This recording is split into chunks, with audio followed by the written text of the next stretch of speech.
સમગ્ર રાજ્યની અંદર સ્થાનિક સ્વરાજની ચૂંટણી પત્યા પછી જિલ્લા અને તાલુકા પંચાયતની ચૂંટણી માટે જે ચૂંટણી પંચ અને સરકારે જે તારીખો નક્કી કરી એ પ્રમાણે આજે દિયોદર તાલુકા પંચાયતના પ્રમુખ ઉપપ્રમુખની વરણી માટે પ્રાંત અધિકારી મારફત ચૂંટણી થવાની હતી. તાલુકા પંચાયતમાં કોંગ્રેસના ચૂંટાયેલા 12 સભ્યો છે, ભારતીય જનતા પાર્ટીના 10 છે.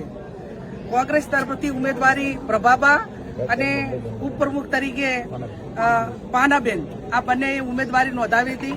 અમારા તાલુકા પંચાયતના 12 સભ્યો એ 10:30 વાગ્યાથી કરીને સભાખંડમાં આવી ગયા હતા.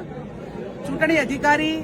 કોઈની સરકારની ભલામણ કે સરકારની મિલીભગત અને એમના આદેશ પ્રમાણે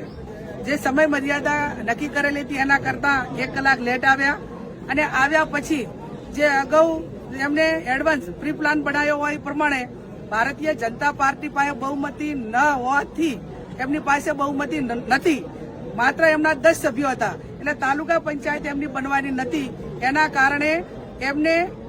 સૂચના આપવામાં આવી કે તમે અંદરો અંદર બબાલ કરીને એકાબીજા સાથે બાજવાનું અને પછી લો એન્ડ ઓર્ડર એટલે કે કાયદો ને વ્યવસ્થા જળવાનું નથી. એ રીતે કરીને ચૂંટણી મુલતવી રાખવી આવું આયોજન એ ભારતીય જનતા પાર્ટીના આગેવાનો, સરકાર અને સરકારમાં બેઠેલા જે અધિકારીઓ કે આમ તો બ્યુરોક્રેસી એટલે ન્યાય ઉપર બેઠેલી એ સીટ હોય, એ ખુરશી હોય, એને ચૂંટણી પંચના નિયમ પ્રમાણે ચૂંટણી કરવાની હોય, પણ ભારતીય જનતા પાર્ટીના સભ્યો એ અંદરો અંદર એકાબીજાની બબાલ કરીને ચૂંટણી બંધ રખાવવા માટે કરીને ઝઘડો કર્યો એવા સમાચાર અમને બહારથી મળ્યા અને એ પ્રમાણે ચૂંટણી અધિકારી તટસ્થ નહીં પણ સરકારનો એક ગુલામ હોય, એક સરકારનો હાથો બની ગયેલો અને લોકશાહીનું હનન કરવા અને લોકશાહીનું મર્ડર કરવા માટે જ્યારે અધિકારીઓ આ મેદાનમાં આવ્યા હોય ત્યારે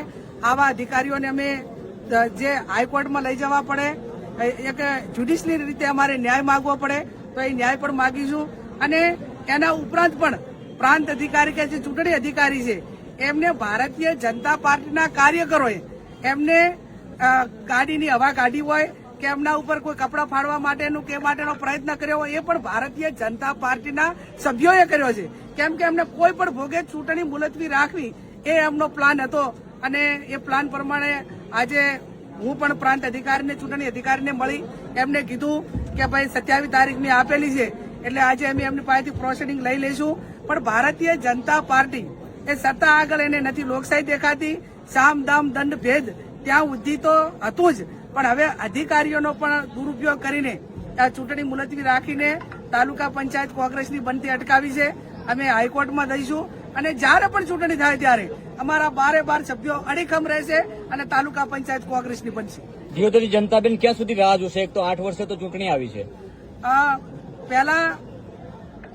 5 વર્ષે તાલુકા જિલ્લા પંચાયતની ચૂંટણી આપવી પડે, એને બદલે છેલ્લા 3 વર્ષથી તાલુકા પંચાયતની ચૂંટણી નથી આપી જિલ્લાની તાલુકાની, એને 8 વર્ષ થઈ ગયા અને 8 વર્ષ પછી પણ જયારે એમને ચૂંટણી આપી છે ત્યારે